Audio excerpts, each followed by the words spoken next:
Amber, Floyd और Gwen लगातार Eric को ढाढ़स बंधा रहे थे।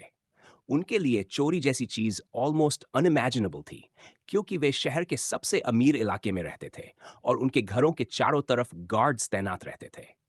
फिर भी वे जानते थे कि आम लोगों के लिए यह कोई नई बात नहीं थी। उन्हें उम्मीद नहीं थी कि एरिक को यह सब झेलना पड़ेगा, लेकिन अफसोस ये उनके कंट्रोल में नहीं था। चलो, पहले बाकी लोगों को उनके घर छोड़ देते हैं, फिर मेरे घर चलते हैं। मेरे फादर तुम्हें मिलकर खुश होंगे, एम्बर ने कहा।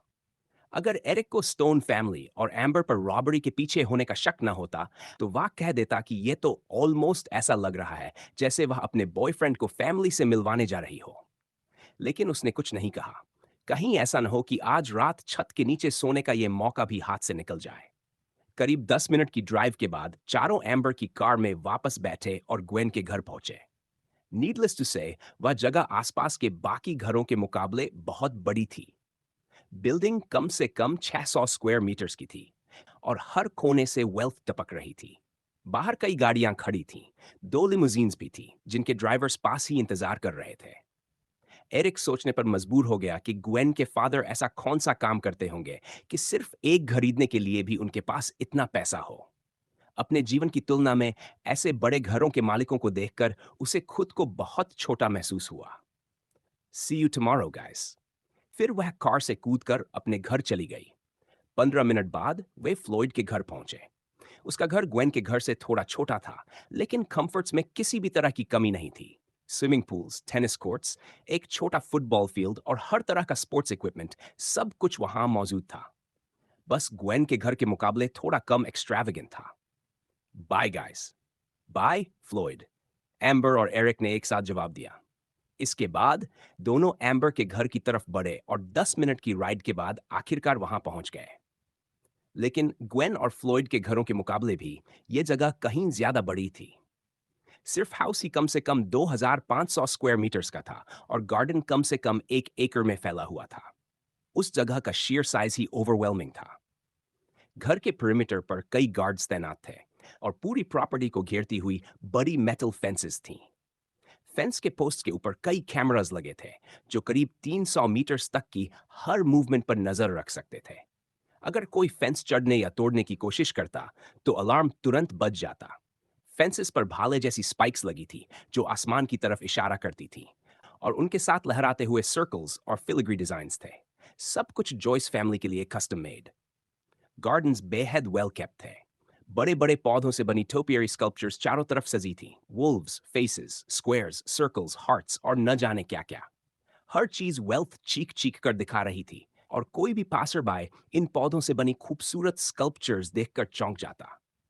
कार मेन गेट से अंदर दाखिल हुई और थोड़ी ही देर में मेन डोर के सामने रुक गई। एरिक और एम्बर कार से उतर रही थे कि एक ब्लैक ड्रेस्ड बटलर ने दरवाजा खोल दिया। Please come in, young miss, butler ने कहा। फिर उसकी नजर एरिक के बिखरे हुए हाल पर पड़ी और उसने हल्का सा माथा सिकोड़ा। वह जानता था कि यह लड़का कौन है।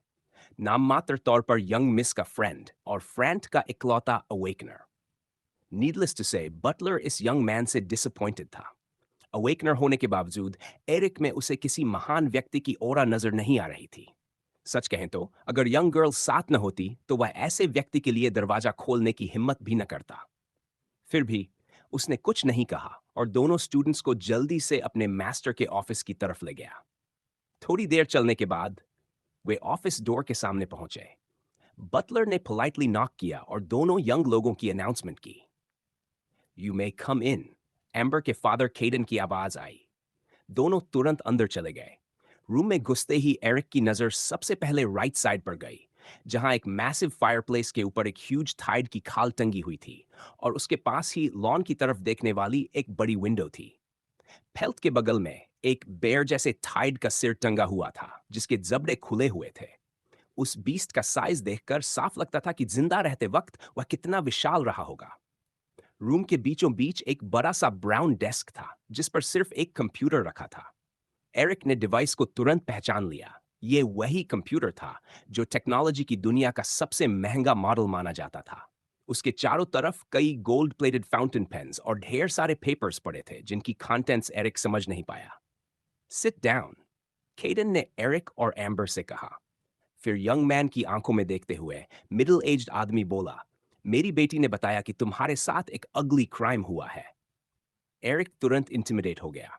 उसने आंखें झुकाते हुए कहा, यस, एम्बर ने काइंडली मुझे रहने की जगह ऑफर की जब तक मैं चीजें सॉर्ट आउट कर लूं। I hope you don't mind.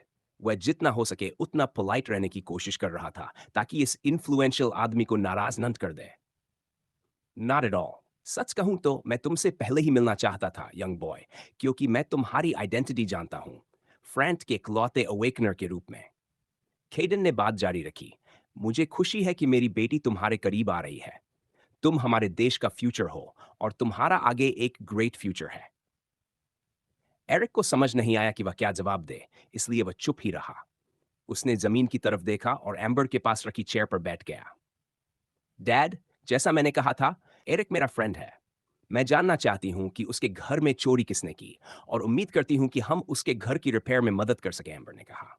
Of course, तुम्हारे फ्रेंड्स के लिए एनीथिंग, केडन ने जवाब दिया। थैंक यू, डैड, एम्बर ने कहा। एक लंबी कॉन्वर्सेशन के बाद, जिसमें केडन ने इन्वेस्टिगेशन को लेकर अपनी प्लान्स बताई और एरिक के पास्ट के बारे में कई सवाल पूछे, आखिरकार एम्बर अपने फ्रेंड को अपने फादर की पकड़ से बाहर खींच पाई। Sorry for my dad, he is very curious, Amber ने कहा। उसे डर था कि कहीं उसके फादर के पर्सनल सवालों से एरिक को बुरा न लगा हो। Don't worry, amber, actually thank you for hosting मी। तुम्हारे बिना मुझे या तो होटल जाना पड़ता या बाहर ही सोना पड़ता। वह स्माइल ऐसी थी जैसे घने कोहरे को चीरता हुआ सूरज निकल आए। उसके आसपास की हर चीज जैसे फेड हो गई। वह मुस्कान एरिक के दिल के अंदर छिपे दर्द और उदासी को पिघला देने के लिए काफी थी। एक पल के लिए समय जैसे थम सा गया। फिर रियलिटी वापस लौटी और एरिक को शर्मिंदगी महसूस हुई। उसका चेहरा लाल हो गया और वह छिपने की कोशिश करने लगा। लेकिन एम्बर ने सब देख लिया। उसे बिल्कुल पता था कि क्या हुआ है, और नाराज होने के बजाय वह हंस पड़ी, क्योंकि वह जानती थी कि वह कितनी चार्मिंग है। उसकी हंसी सॉफ्ट और जेंटल थी, लेकिन इतनी पावरफुल कि एरिक अपनी एम्बैरेसमेंट भूल गया। एम्बर की असली इंटेंशंस को लेकर अनश्योर होने के बावजूद वह उसकी ब्यूटी से खुद को बचा नहीं पाया। क्या वह उससे प्यार करने लगा था? एरिक खुद नहीं जानता था। यह पहली बार था जब उसने ऐसा कुछ महसूस किया था, और वह समझ ही नहीं पा रहा था कि ये इमोशंस क्या हैं। जब एम्बर की हंसी थमी, एरिक ने पूछा, आर यू ओके? यस, उसने झिझकते हुए जवाब दिया। थोड़ी देर चलने के बाद एम्बर उसे उसके रूम तक ले गई। टुमारो टूर्नामेंट के अगले राउंड के बाद मैं तुम्हें पूरा हाउस दिखाऊंगी। थैंक यू एम्बर, लड़के ने मुस्कुराते हुए कहा।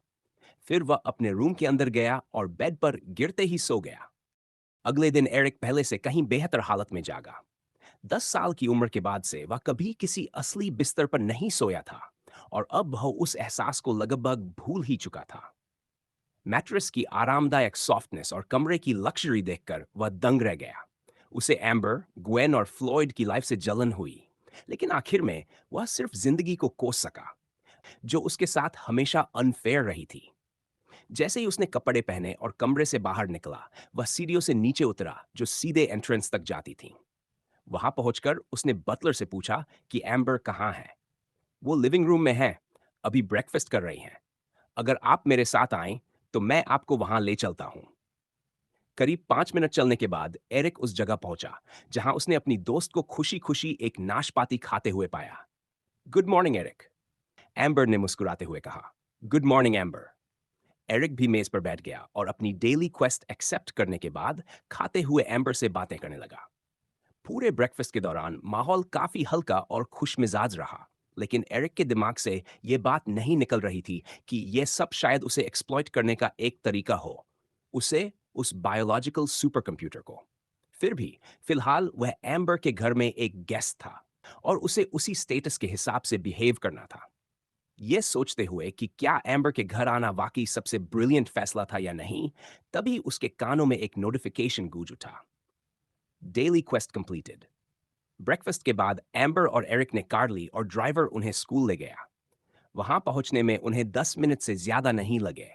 जैसे ही वे मेन गेट से अंदर गए, उन्होंने देखा कि अनगिनत लोग आने वाले मैचेस देखने के लिए अंदर घुसने की कोशिश कर रहे थे। Apparently, मैचेस को सुबह 11 बजे एडवांस कर दिया गया था, जिसका मतलब था कि एरिक और बाकी लोग मैच से पहले सिर्फ हल्का सा स्पार ही कर सकते थे। लगता है तुम लोग पहले ही आ गए हो, पीछे से एक आवाज आई। पलटकर देखने पर एरिक ने ग्वेन और फ्लोइड को देखा। वे भी अभी अभी पहुंचे थे। ग्रीटिंग्स एक्सचेंज करने के बाद चारों स्टूडेंट्स तुरंत जिम की तरफ स्पार करने चले गए। हालांकि मैचेस शुरू होने से 1 घंटा पहले वे रुक गए ताकि फाइट के दौरान पूरी तरह रेस्टेड रहें। एरिक ने इस दौरान अपनी दूसरी डेली क्वेस्ट भी कंप्लीट कर ली और उसकी आंखों के सामने एक मीठा सा नोटिफिकेशन उभरा। Daily quest complete level up. Eric ने मन ही मन सोचा। इसके बाद ग्रुप मेन एंट्रेंस की तरफ बढ़ा, जहां इलेक्ट्रॉनिक बोर्ड पर टूर्नामेंट में बचे हुए पार्टिसिपेंट्स के नाम दिख रहे थे। लगता है अलन, वही लड़का जिसके बारे में ग्वेन बात कर रही थी, इस राउंड तक पहुंच गया है। अगर आज जीत गया तो वो रेड पैलेस ज्वाइन कर लेगा। एरिक ने सीरियस चेहरे के साथ बोर्ड को देखते हुए कहा। वहां ठीक 44 स्टूडेंट्स बचे हुए थे। मैंने कहा था नन, वो अच्छा है, ग्वेन बीच में बोली। उसके चेहरे पर हमेशा की तरह स्टोइक एक्सप्रेशन था, लेकिन हल्की सी स्माइल साफ दिख रही थी, जैसे उसे खुशी हो कि अलन इतनी दूर तक पहुंच गया। एरिक ने सोचा कि क्या ग्वेन उसे पसंद करती है। आखिरकार वह दूसरे दिन उसकी फाइट देख रही थी। शायद वो कोइंसिडेंस नहीं था। और जैसे ही एरिक ये सोच रहा था, फ्लोइड ने टीजिंग शुरू कर दी। Do you like him? उसने चिढ़ाते हुए पूछा। ग्वेन ने उसे घूर कर देखा। नो, उसने फ्लैट आवाज में जवाब दिया। हाँ हाँ, मुझे पता है। तुम उसकी अगली फाइट देखने के लिए बेसब्र हो, उसके स्ट्रॉन्ग और बिग मसल्स देखने के लिए। फ्लोइड ने मिस्चीवियस स्माइल के साथ कहा। ग्वेन को यह मजाक बिल्कुल पसंद नहीं आया। वह उसकी तरफ बढ़ी जैसे उसे मुक्का मार देगी। ग्वेन को अच्छी तरह जानने वाला फ्लोइड तुरंत भागने लगा, पूरे टाइम बेवकूफों की तरह हंसते हुए। ग्वेन को यह और भी कम पसंद आया और वह उसके पीछे दौड़ पड़ी। ये दोनों कभी नहीं बदलेंगे, एम्बर ने आ भरते हुए कहा। एरिक ग्वेनन को फ्लोइड के पीछे पूरे स्कूल में दौड़ते हुए देखकर मुस्कुरा उठा। यही तो वह सब था, यही तो वह सब था, इन सारे सालों से चाह थी। मैचेस शुरू होने से 10 मिनट पहले सारे स्टूडेंट्स बोर्ड के सामने इकट्ठा हो गए, जिसके पास हमेशा की तरह पोडियम रखा था। प्रोफेसर मैकेलिस्टर उस पर चढ़े और अपनी स्पीच शुरू की। Hello everybody. आखिरकार वो पल आ ही गया जिसका हम सब इंतजार कर रहे थे, टीचर ने कहा, अपने यूजुअल सेल्फ से कहीं ज्यादा इंथुजियास्टिक अंदाज में। यह क्वालिफिकेशन का आखिरी राउंड है। जो भी आज जीतेगा वो रेड पैलेस ज्वाइन करेगा। स्टूडेंट्स, पेरेंट्स, फ्रेंड्स और फैमिली की क्राउड में चीयर्स गूंज उठी। जो भी यहां तक पहुंचा है उसे बधाई। सिर्फ यहां तक आना ही अपने आप में एक बड़ी अचीवमेंट है। मुझे गर्व है कि मैंने इन पार्टिसिपेंट्स में से कुछ को पढ़ाया है। ये सब टैलेंटेड इंडिविजुअल्स हैं, और अगर इनमें से कोई फाइनल्स तक पहुंचता है तो वो रेड पैलेस में जाने का पूरा हकदार है। प्रोफेसर मैकेलिस्टर ने भीड़ में खड़े कुछ स्टूडेंट्स की तरफ देखते हुए कहा। फिर उसने रूल्स दोहराए और यह कामना की कि सबसे स्ट्रांग ही जीत कर बाहर आए। अब वक्त है यह जानने का कि आपके ओपोनेंट्स कौन है। तुरंत टूर्नामेंट में बचे हुए सभी 44 स्टूडेंट्स के फोन्स पर नोटिफिकेशन आ गया, और एरिक भी उनमें से एक था।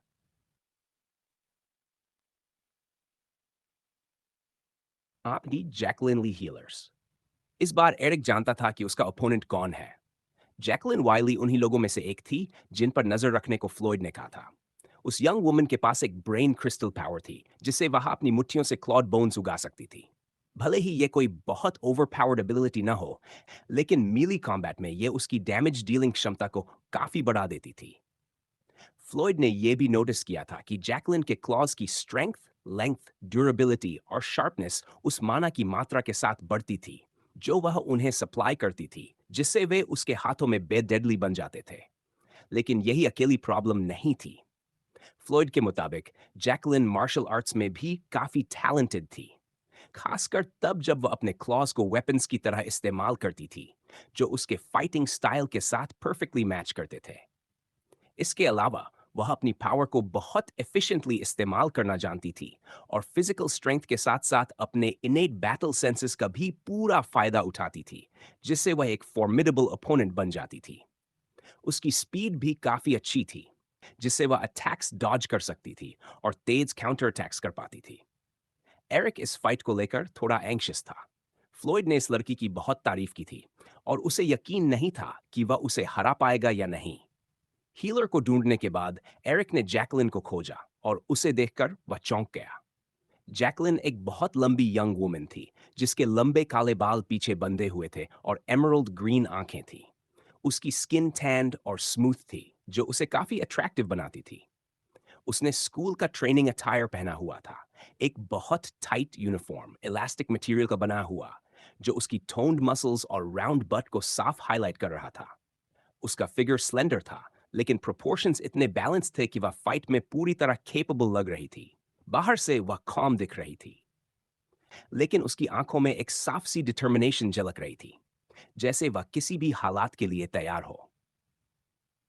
हैरानी की बात यह थी कि जैकलिन ने बाकी ओपोनेंट्स की तरह एरिक को ट्रैश टॉक नहीं किया। उसने बस उसे गुड लक विश किया और चुपचाप अपकमिंग फाइट पर फोकस बनाए रखा। एरिक को उसका एटीट्यूड काफी पसंद आया। लंबे समय बाद किसी ऐसे इंसान से मिलना रिफ्रेशिंग था, जिसने न उसे नीचा दिखाने की कोशिश की, न ही बेवजह बातें की। ऐसा लग रहा था कि बाहर से शांत दिखने वाली ये यंग वुमन असल में एक अच्छी इंसान थी, स्कूल या शहर के ज्यादातर लोगों से बिल्कुल अलग। जब दोनों फाइटर्स ने फाइट के लिए सही जगह चुन ली, तो वे रेफरी के सिग्नल का इंतजार करने लगे, एक दूसरे की आंखों में देखते हुए। उनके चेहरों पर सिर्फ प्योर फोकस था, जीतने की इच्छा और खुद को प्रूव करने की आग जो दिल के अंदर जल रही थी। जैसे ही रेफ ने मैच शुरू होने का इशारा किया, दोनों एक साथ आगे बढ़े, मोमेंटम का पूरा फायदा उठाने की कोशिश करते हुए। दोनों लड़ाके बिजली की रफ्तार से एक दूसरे की तरफ झपटे। जैकलिन ने तुरंत अपने क्लॉज बाहर निकाल लिए। वे उसकी उंगलियों के जोड़ों के बीच बने छोटे छोटे स्लिट से बाहर निकले, कम से कम 10 सेंटीमीटर लंबे। वे बहुत ज्यादा शार्प नहीं लग रहे थे, शायद इसलिए क्योंकि जैकलिन को उन्हें इतना सुरक्षित रखना था कि एरिक मारा न जाए। फिर भी उनका खौफ साफ महसूस हो रहा था। वे बोन्स जैसे बिल्कुल नहीं दिखते थे। उल्टा, उनमें एक मेटालिक चमक थी, जैसे उन्हें किसी फैक्ट्री में बनाया गया हो। शायद यही जैकलिन की पावर का एक पर्क था। उसे अपने क्लॉज को शेप करने की क्षमता मिलती थी। अगर ऐसा था, तो एरिक को सतर्क रहना होगा। जब जैकलिन ने शुरू से ही हैवी वेपन्स निकाल लिए, तो एरिक ने भी जवाब उसी लेवल का दिया। उसने अपने ब्रेन क्रिस्टल से मैना को न्यूरल लिंक्स के जरिए पूरे शरीर में दौड़ाया और अपने आर्म्स के चारों ओर शार्प माना की पतली परत बना ली। क्लिंग! जब एरिक के मैना कोटेड आर्म्स और जैकलिन के क्लॉज टकराए, तो आवाज बिल्कुल मेटल जैसी थी। ये अपने आप में हैरान करने वाला था, क्योंकि एरिक के पास कहीं भी मेटल नहीं था और जैकलिन के क्लॉज बोन्स से बने थे। एरिक ने एक पंच छोड़ा, लेकिन जैकलिन बेहद तेज थी और आसानी से बच गई। जैकलिन के पलटकर वार करने से पहले ही एरिक ने अपनी मुट्ठी वापस खींच ली। उसने अपने दाएं पैर में बेहिसाब ताकत भरी और दाईं ओर लगभग 2 मीटर की छलांग लगाई, दूरी बनाई और अपनी पोजीशन फिर से संभालने का वक्त पाया। लेकिन उसी पल एरिक को समझ आ गया कि मिस वाइली कोई आसान अपोनेंट नहीं है। वह पलक झपकते ही उस दूरी को मिटाती हुई एरिक की फाई और उसके चेहरे पर पंच मारने लगी। सूश एरिक पीछे की ओर झुका और फुर्ती से अपने हाथ जमीन पर रखे, ताकि मोमेंटम लेकर अपने पैरों को हल्का कर सके। उसी फ्लो में उसने जैकलिन की थोड़ी पर किक मारी और इस बार वार लग गया। थड अगले कुछ पलों में एरिक खुद को घुमाता हुआ एक समरसॉल्ट में गया, फिर लगभग 2 मीटर ऊंचा उछलकर कुछ मीटर पीछे अपने पैरों पर आकर उतरा। दूसरी तरफ किक की ताकत से जैकलिन हवा में उछली, लेकिन अगले ही पल उसने भी खुद को संभाल लिया और एरिक की ओर देखते हुए अपने पैरों पर आकर खड़ी हो गई। तुम उम्मीद से कहीं बेहतर हो, एरिकलिन ने कहा। तुम भी बुरी नहीं हो, एरिक ने चेहरे पर बड़ी सी मुस्कान के साथ जवाब दिया। बस यही था फाइट का थ्रिल। पहली बार थाइड को मारने के बाद से ही एरिक इस एहसास को तरस रहा था। जब वह लोगन से लड़ रहा था, तब ये नशे जैसा लगने लगा था, और अब तो ये और भी ज्यादा बढ़ गया था, क्योंकि इस बार उसके सामने कोई ऐसा था जो उसे सच में चोट पहुंचा सकता था। जैकलिन ने अपने क्लॉड हाथों को देखा, फिर एरिक की तरफ नजर उठाई, जो अभी मुस्कुरा रहा था। मैं यकीन करूंगी कि तुम्हें मुझे दोबारा हिट करने का मौका न मिले। इतना कहकर वह फिर से आगे बढ़ी, पूरी कोशिश करते हुए कि उसका पैटर्न अनप्रिडिक्टेबल रहे और एरिक को ऑफ गार्ड पकड़ सके। एक आरएचओ इंडिविजुअल के लिए उसकी स्पीड अविश्वसनीय थी। इसका मतलब था कि उसकी न्यूरल लिंक्स ज्यादातर स्ट्रेंथ को बूस्ट कर रही थी, जिससे उसकी मसल्स को पागलपन भरा बर्स्ट मिलता था। एरिक अपनी एनहेंस्ड डेक्सटेरिटी की वजह से किसी तरह उसका साथ दे पा रहा था, जिसने उसकी कोऑर्डिनेशन और रिफ्लेक्सेस को बेहतर बनाया था। फिर भी जैसे जैसे फाइट आगे बढ़ी, एरिक को एहसास हुआ कि जैकलिन के पास ताकत की मात्रा सच में इनसेन है। एनालिसिस, एरिक ने सोचा, और तुरंत उसकी पेरिफेरल विजन में एक ट्रांसपेरेंट नीला सफेद विंडो उभर आया। Name Jacqueline Wiley, brain crystal power, bone clone common, race human, physical characteristics लगभग 1.75 मीटर लंबी, लीन बिल्ड, अनुमानित वजन 65 किलो, पर्सनैलिटी एंड ट्रेट्स वह एक बेहद संतुलित व्यक्ति लगती है। उसकी मार्शल आर्ट टॉप नॉच है और उसकी ब्रेन क्रिस्टल पावर उसकी फाइटिंग स्टाइल के साथ अच्छी तरह मेल खाती है। Approximate level 13, approximate strength 17, approximate intelligence 14, approximate dexterity 14, approximate energy 40। वह लगभग मेरी जितनी ही स्ट्रांग है और मैना के मामले में मैं डिसएडवांटेज में हूं। यह फाइट आसान नहीं होगी, एरिक ने सोचा जब वह जैकलिन के एक और हमले से बचा। खुद से थोड़ा स्लो होने के बावजूद जैकलिन के अटैक से बचना एरिक के लिए मुश्किल हो रहा था, क्योंकि वह भी एक एक्सपर्ट फाइटर थी। शायद उसने एरिक से कहीं ज्यादा ट्रेनिंग की थी। एरिक तो बस अपनी हाई डेक्सटेरिटी और बायोलॉजिकल सुपर कंप्यूटर एबिलिटी की बदौलत ठीक ठाक फाइटिंग लेवल तक पहुंचा था, जो उसे किसी भी नॉलेज को पल भर में अपने दिमाग में इम्प्रिंट करने देता था।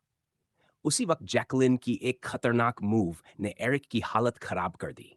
उसने अपना दायां पैर उठाया जैसे उसे किक मारने वाली हो। एरिक उस किक से बच गया। बस तभी उसे समझ आया कि वह फेंट था। असली हमला अभी आना बाकी था। जैकलिन ने खुद को पागलपन की रफ्तार से घुमाना शुरू किया। उसका शरीर ऐसे घूम रहा था जैसे वह रबर से बना हो। मोमेंटम जमा करते हुए उसने एक राउंड हाउस किक चार्ज की, सीधा एरिक के सिर की तरफ। अगर वह किक लग जाती तो एरिक को पूरा यकीन था कि वह नॉकआउट हो जाता। लेकिन किस्मत से एरिक आखिरी पल में पीछे कूद गया और अटैक से बच निकला। वह मूव इतनी ताकतवर थी कि एरिक के आसपास की हवा तूफान की तरह हिल गई। पीछे कूदने के बावजूद उसके बाल जोर से पीछे उड़ गए। यह खतरनाक था, एरिक ने हैरानी भरी आंखों से कहा। तुमने अभी कुछ भी नहीं देखा, जैकलिन ने जवाब दिया। फिर दोनों दोबारा भिड़ गए, पंच पर पंच, डॉज पर डॉज। यह फाइट देखने में शानदार थी, क्योंकि दोनों की स्टाइल्स और लेवल लगभग बराबर थे। उनकी ब्रेन क्रिस्टल पावर्स एडम या जैकिर जैसी ओप्रेसिव नहीं थी, लेकिन मार्शल आर्ट्स के लिए पूरी तरह सूटेड थी। उन्हें पता भी नहीं चला, लेकिन उनकी फाइट में इतने डूबे होने के दौरान आसपास एक छोटी सी क्राउड इकट्ठा हो गई थी।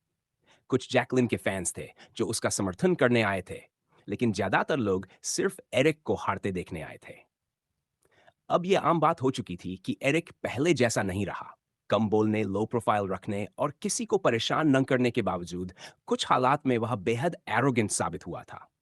एक मामला कैफेटेरिया में कन्फ्रंटेशन का था, और दूसरा तब का जब उसने स्कूल एंट्रेंस पर प्रिया और कई दूसरे लोगों को पलटकर जवाब दिया था। समस्या यह थी कि एरिक पूरी तरह प्रिक भी नहीं था। अगर वह बस दूसरों पर हावी रहने वाला एटीट्यूड रखता और उनमें डर पैदा करता तो शायद लोग उसे छोड़ देते। लेकिन एरिक ऐसा नहीं था। कैफेटेरिया और स्कूल एंट्रेंस पर वह अपने कैरेक्टर से बाहर चला गया था।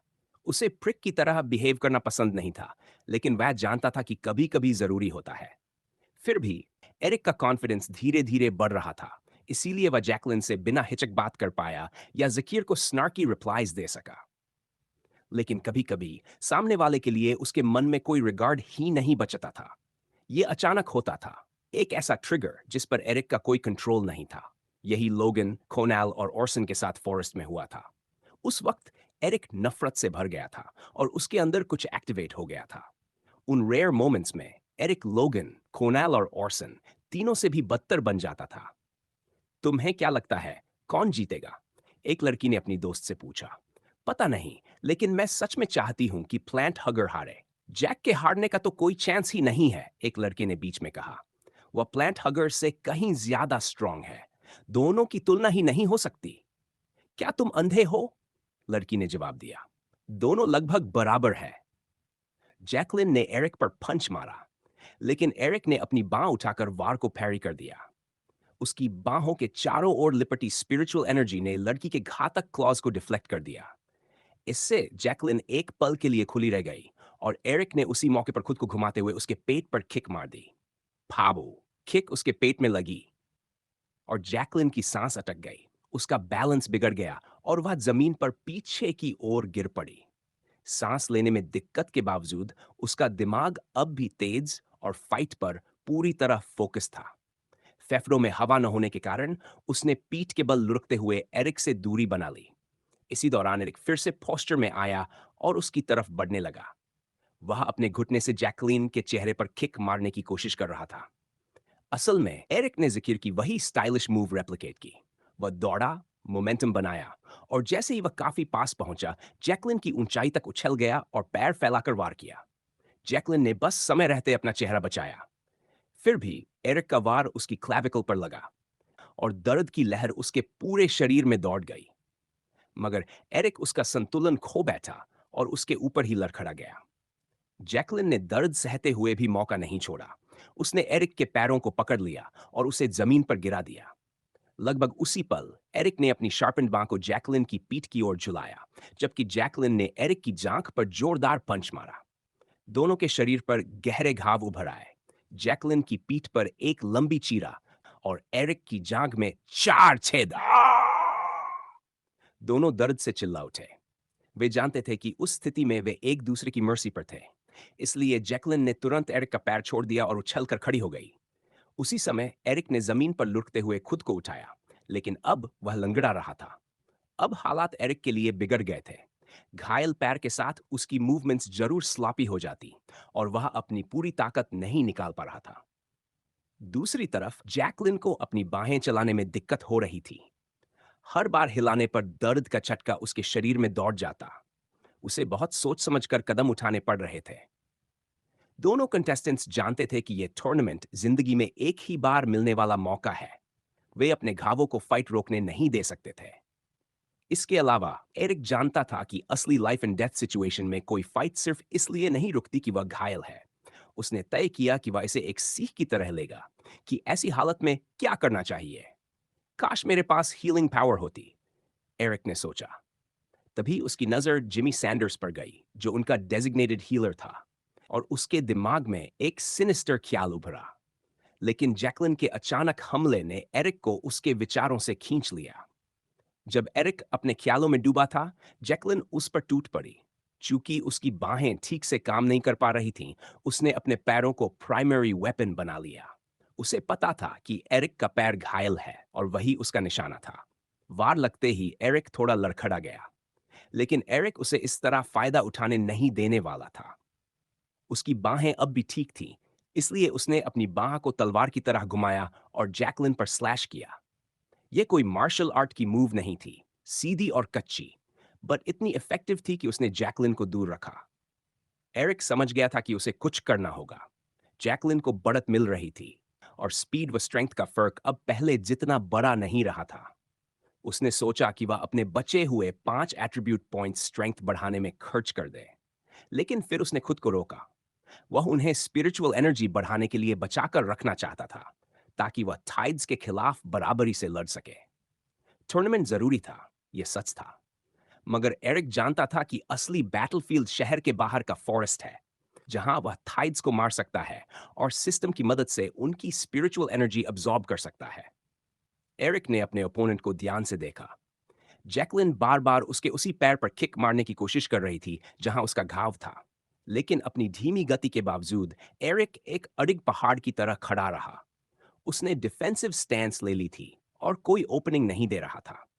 जैकलिन उसके चारों ओर घूमने लगी, मौका तलाशते हुए, लेकिन एरिक ने उसे कोई चांस नहीं दिया। फिर भी साफ था कि डिसएडवांटेज एरिक का ही था। तभी एरिक के दिमाग में एक आइडिया आया। उसने भारी मात्रा में स्पिरिचुअल एनर्जी चैनल करनी शुरू की और उसे अपने आसपास फैलाया। वे एक गार्डन के अंदर थे और एरिक ने अपनी पहली पावर का इस्तेमाल किया। उसके चारों ओर के पौधे अविश्वसनीय रफ्तार से बढ़ने लगे। जिस घास पर वे लड़ रहे थे, वह अचानक 2 मीटर ऊंची और 10 सेंटीमीटर मोटी हो गई। एरिक ने असल में अपने लिए एक हाइडिंग प्लेस बना लिया था और साथ ही कई हथियार भी। जैकलिन पूरी तरह डिस्टर्ब हो गई, लेकिन साथ ही हैरान भी। यह सच था कि एरिक की पावर को वॉरियर के लायक नहीं माना जाता था और इसी वजह से जॉर्म स्केल पर इसे लो रेटिंग मिली थी। मगर उसे मानना पड़ा कि यह उतनी बेकार भी नहीं थी जितना लोग कहते थे। एक ऐसी पावर का इस्तेमाल करके जो सीधे उसे नुकसान नहीं पहुंचा रही थी, एरिक ने हाइडिंग प्लेस बनाया, उसकी मूवमेंट्स को इम्पेयर किया और उसे हराने के लिए टूल्स तैयार कर लिए। इससे साफ दिखता था कि अवेकनिंग के बाद एरिक कितना आगे बढ़ चुका था। वह एरिक की हालत समझती थी। यह नहीं कि उसे परवाह थी। आखिरकार यह दुनिया डॉग ईट डॉग थी, जहां स्ट्रॉन्गेस्ट राज करता था। फिर भी उसे एरिक के लिए हल्की सी खुशी महसूस हुई। उसे जाने बिना भी वह समझ सकती थी कि एरिक जैसे इंसान ने माइजरी भरी जिंदगी से निकलकर अब एक ब्राइट फ्यूचर की ओर कदम रखा है। इसी बीच हीलर का चेहरा सफेद पड़ गया। उसे दोनों स्टूडेंट्स दिख नहीं रहे थे। अगर उनके साथ कुछ भयानक हो गया तो उसकी नौकरी खतरे में पड़ जाती, खासकर अगर एरिक को कुछ हुआ तो। दूसरी तरफ क्राउड गुस्से से भर गई थी। उन्हें कुछ दिखाई नहीं दे रहा था और वे एरिक पर गालियां बरसा रहे थे, उसी पर जिसकी पावर ने उनकी नजर से फाइट छुपा दी थी। चूंकि ज्यादातर लोग मान रहे थे कि एरिक हार रहा है, वे फाइट के संभावित नतीजे को लेकर काफी एक्साइटेड थे। मगर एरिक के इस कदम से अब तराजू उसके पक्ष में झुक सकता था। जैकलिन उस छोटे से जंगल से बाहर निकलने की कोशिश करने लगी जो एरिक ने खड़ा किया था। घास की वजह से उसने एरिक को देखना खो दिया था और वह खतरनाक स्थिति में थी। तभी अचानक उसकी ऊंचाई पर घास के बीच से एक स्लैश निकला और जैकलिन के पेट पर एक गहरा घाव बन गया। उसी पल जैकलिन को कुछ अजीब महसूस हुआ। यह सिर्फ दर्द नहीं था, उसे अपने अंदर के अंगों के खिसकने का एहसास हुआ। एरिक का वार इतना गहरा था कि उसके अंग लगभग बाहर आ गए थे। तभी उसने एरिक को देखा। उसके हाथ में घास से बनी एक विशाल ब्लेड थी। वह उसकी तरफ दौड़ा और हथियार जमीन पर फेंक दिया। पहले उसके चेहरे पर एक सार्डोनिक ग्रिन थी, जो तुरंत अलार्म्ड एक्सप्रेशन में बदल गई। एरिक फाइट में कुछ ज्यादा ही डूब गया था और चीजें हाथ से निकल गई थीं। Fuck fuck, sorry, I didn't mean to do this.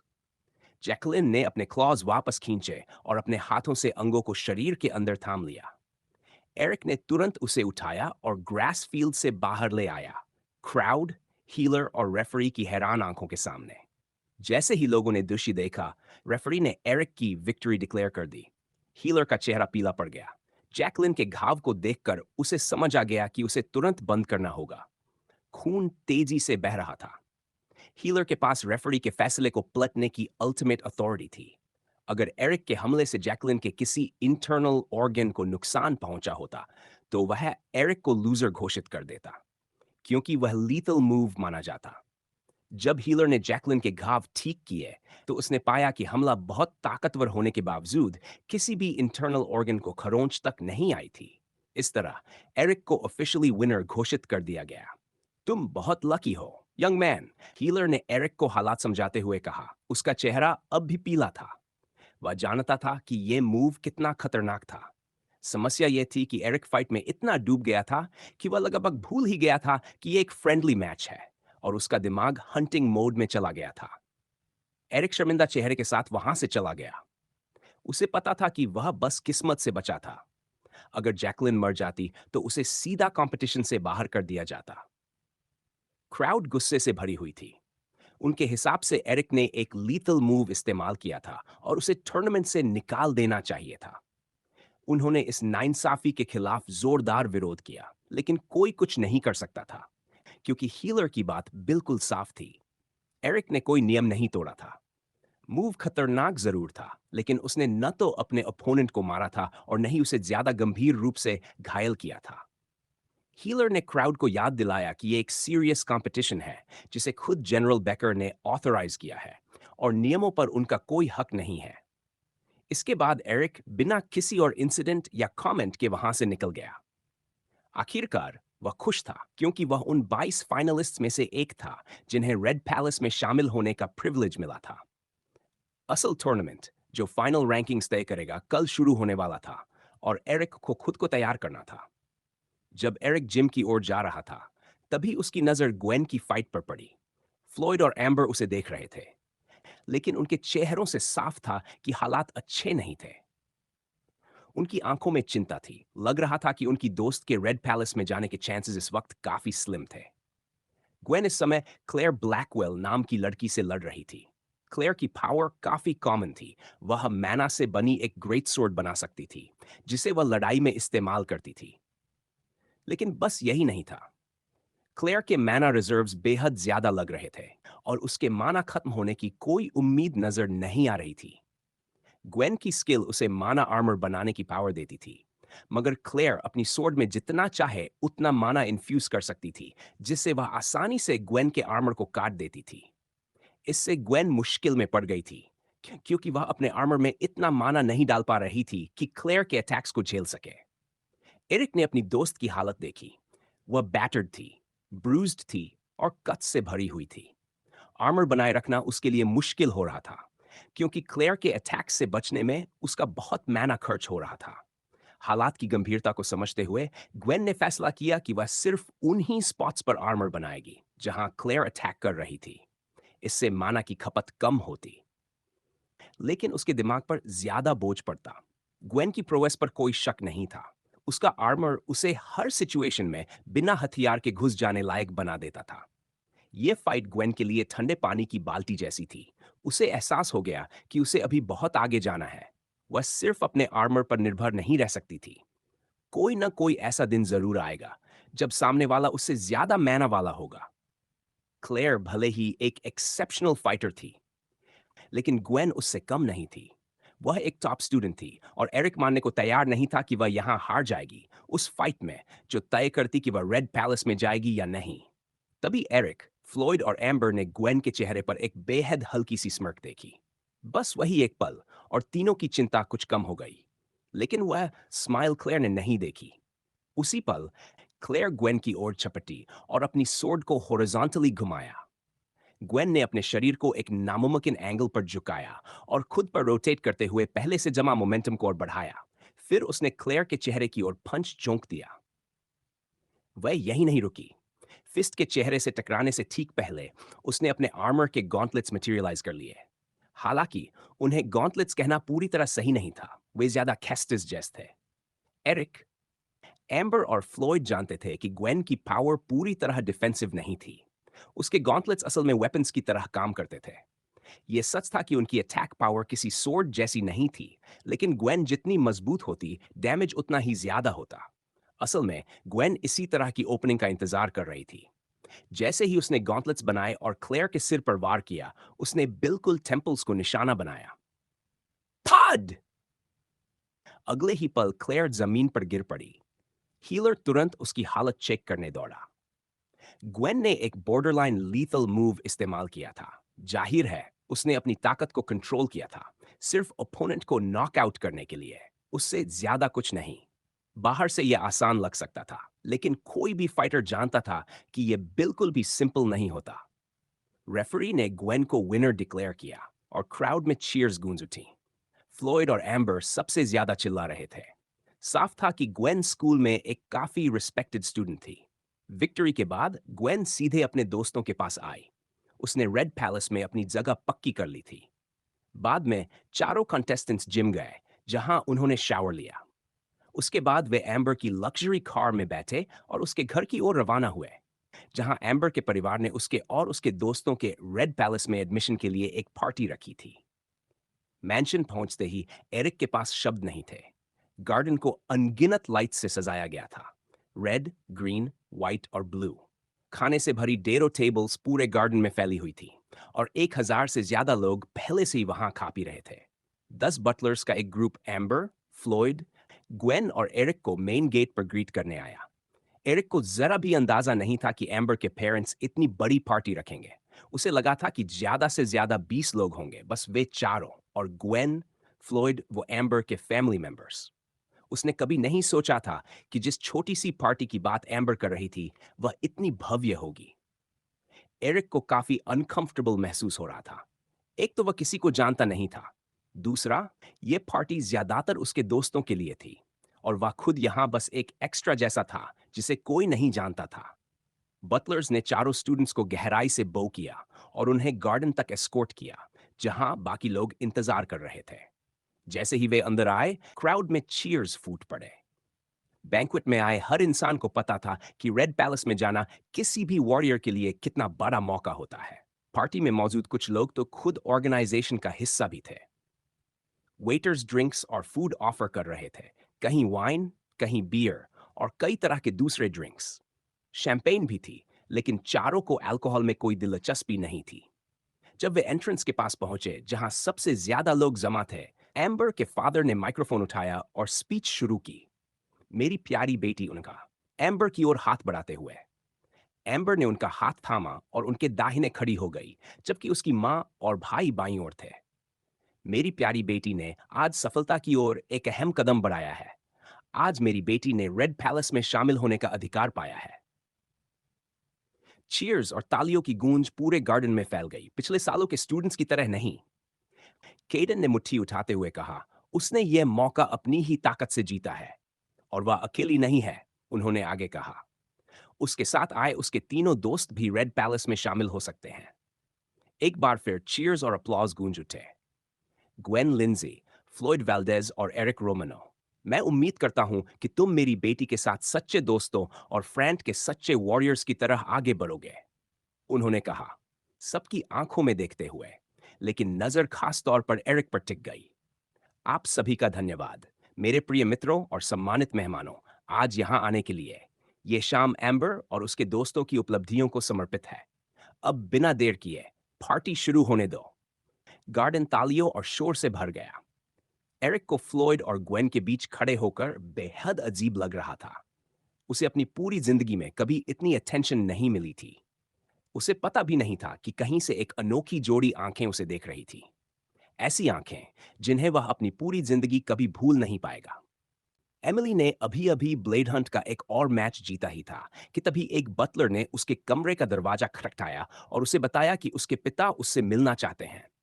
हाँ, मैं आ रही हूं, एमिली ने कहा। फिर धीरे-धीरे अपनी गेमिंग चेयर से उठी और कमरे से बाहर निकल आई। बटलर उसे मैंशन के राइट विंग में बने एक छोटे से ऑफिस तक ले गया और वहां पहुंचते ही उसने उसकी मौजूदगी की घोषणा की। लेडी एमिली दरवाजे पर हैं, मास्टर, उसने कहा। अंदर आ जाओ एमिली, रिचर्ड ने कहा। एमिली ने हल्के से दरवाजा खोला और ऑफिस में दाखिल हो गई। आपने मुझे क्यों बुलाया, डैड? उसने मासूमियत से पूछा। मैं तुम्हें एक खबर देना चाहता था।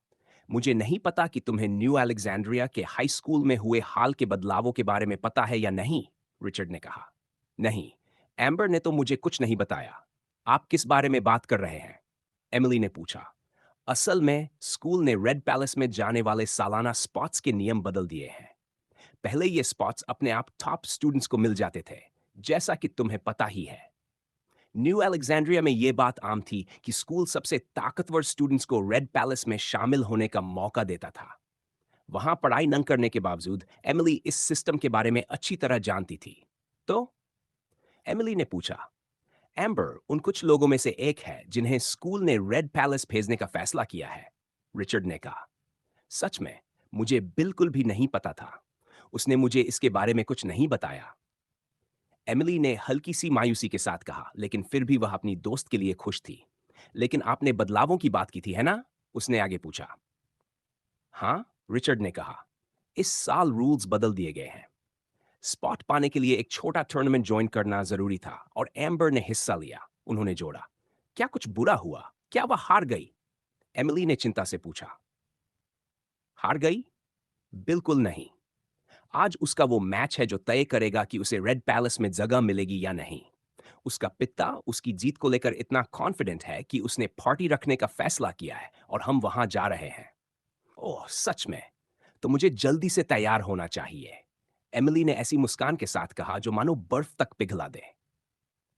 मुझे भी यही लगा था, रिचर्ड ने कहा।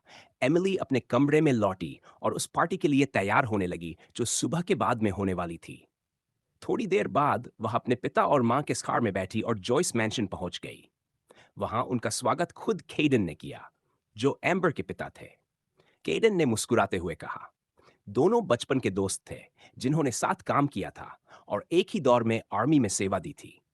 वे स्वॉर्न ब्रदर्स थे, हमेशा एक दूसरे की पीठ संभालने वाले, हर चीज साझा करने वाले। केड, हमें बुलाने के लिए धन्यवाद। लगता है आज बहुत मजा आने वाला है, रिचर्ड ने चौड़ी मुस्कान के साथ कहा। मैं तुम्हें बुलाए बिना कैसे रह सकता था? इतनी खुशी का मौका दोस्तों के साथ ही मनाया जाता है, केडन ने हंसते हुए कहा। तुम बिल्कुल सही हो, रिचर्ड ने जवाब दिया। वैसे मैं अपनी पत्नी और बेटी को भी साथ लाया हूं। केडन ने लूसी यानी एमिली की मां का हाथ चूमते हुए कहा, लूसी, तुम हमेशा की तरह बेहद खूबसूरत लग रही हो। फिर उसकी नजर एमिली पर गई। और देखो, एमिली भी यहाँ है। हर दिन तुम और भी सुंदर होती जा रही हो। तुम्हें देखकर खुशी हुई। आपसे मिलकर अच्छा लगा, मिस्टर जॉयस। एमिली ने शालीनता से कहा और हल्का सा कर्टसी किया। चलो, गार्डन में बैठते हैं। चाहो तो वाइन या टी ले सकते हो। जरूर, रिचर्ड ने कहा। स्टोन फैमिली जैसे ही गार्डन में आगे बढ़ी, कई लोगों की नजरें उन पर टिक गई। ज्यादातर लोग उन्हें निजी तौर पर जानते थे, लेकिन कुछ नहीं भी जानते थे, और ऐसे में उनसे मिलना अपने आप में एक बड़ा मामला था। स्टोन फैमिली फ्रैंक नेशन की बैकबोन मानी जाती थी, क्योंकि देश के अंदर होने वाले फूड प्रोडक्शन का लगभग 74% हिस्सा उन्हीं की वजह से था। जनरल बेकर को देश पर कब्जा जमाने के लिए जो रिसोर्सेज और पावर चाहिए थी, वो इसी परिवार के कारण मुमकिन हो पाई थी। रिचर्ड से उलझने का मतलब बेकर से उलझना था, और बेकर से उलझने का मतलब पूरे नेशन से दुश्मनी मोल लेना। फिर भी आज सबकी नजरें रिचर्ड पर नहीं, बल्कि उसकी बेटी एमिली पर टिकी हुई थी। कहा जाता था कि एमिली पूरे नेशन की सबसे खूबसूरत लड़की है।